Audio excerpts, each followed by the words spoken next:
जाएंगे। इसके अलावा असम में विधायक दल की बैठक में बतौर पर्यवेक्षक जेपी नड्डा जाएंगे। देखिए, गृहमंत्री अमित शाह की मौजूदगी यहाँ पर बतौर पर्यवेक्षक पश्चिम बंगाल के विधायक दल के जो बैठक में बहुत महत्वपूर्ण है, क्योंकि पूरा जो कैंपेनिंग का, पूरी रणनीति का ताना बाना गृह मंत्री अमित शाह ने यहाँ पर बुना था। और उसके बाद जो तमाम बैठकें थी, जो नैरेटिव था, चाहे संकल्प पत्र को जारी करना हो या फिर घोषणा पत्र को जारी करना हो या फिर चार्जशीट आरोप पत्र को दाखिल करना हो, यह सब गृह मंत्री अमित शाह ने यहाँ पर उनकी अगुवाई में हुआ था। और इसके साथ साथ जेपी नड्डा असम जा रहे हैं, तो ये भी दिखाता है कि कितनी गंभीरता से इन दोनों प्रदेश के चुनाव परिणाम की जीत को बीजेपी देख रही है और ये वरिष्ठ नेताओं की मौजूदगी यहाँ पर होगी। जी देखिए, ये संभवतः 7 तारीख को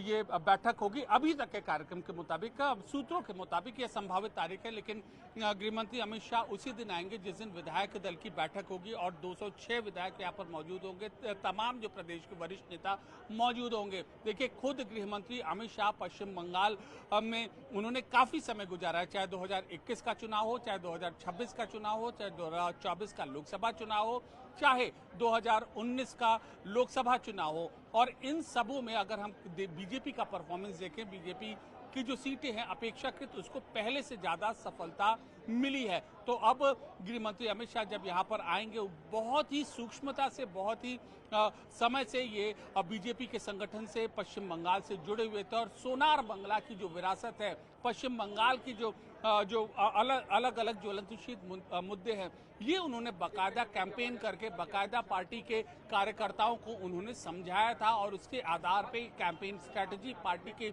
जो प्रचार का ताना बाना यहाँ पर बुना गया। और देखिए, इसका महत्व समझिए पंकज, जब गृह मंत्री अमित शाह यहाँ पर मौजूद होंगे विधायक दल की बैठक में बतौर पर्यवेक्षक, वो ये एक एक कैंडिडेट को जो चुनने की प्रक्रिया है वह खुद गृह मंत्री अमित शाह की नजरों से यहाँ पर होकर गुजरी थी। और इसकी बड़ी वजह है क्योंकि उन्होंने संगठन को पहले यहाँ पर बनाया, उसके बाद संगठन ने एक बार ठोकर खाई 2021 के विधानसभा चुनाव में, जब बीजेपी को हार मिली थी, 77 सीटें बीजेपी को मिली थी। लेकिन उसके बाद फिर एक बार जो रिवाइवल प्लान तैयार किया गया, 4-5 साल से एक एक जगह पे कैसे हमें घेरना है, उस वक्त प्रदेश सरकार को किस तरीके से कार्यकर्ताओं को आइडेंटिफाई करना है, ये सारा गृह मंत्री अमित शाह की जो निगरानी में हुआ है। अब जरा देखिए, इसका एक उदाहरण आरजी कर कांड, जिसने पूरे पश्चिम बंगाल को यहाँ पर हिलाकर रख दिया था, उनकी पीड़िता की मां को टिकट देना, इसके अलावा जो पूर्व बीजेपी अध्यक्ष दिलीप घोष, उनको चुनावी मैदान में उतारना,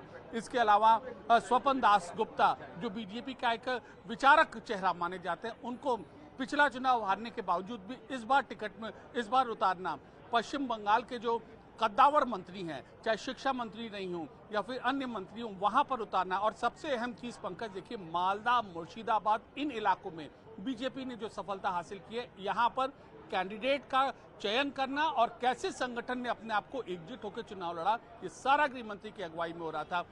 8 से 10 महीने से बीजेपी के कार्यकर्ता देश भर से ये कैंप कर रहे थे यहाँ पर पश्चिम बंगाल में और संगठन को मजबूत कर रहे थे, और सब गृह मंत्री अमित शाह के एक विजन के रूप में, एक निर्देश के रूप में हो रहा था। और अब जब बतौर पर्यवेक्षक यहाँ पर वो जाएंगे, वो यहाँ पर ये बैठक होगी, तो अपने विजन को यहाँ पर समझाएंगे और आगे के जो विजन है अपना, जो बीजेपी का विजन है, वह इनके सामने रखेंगे।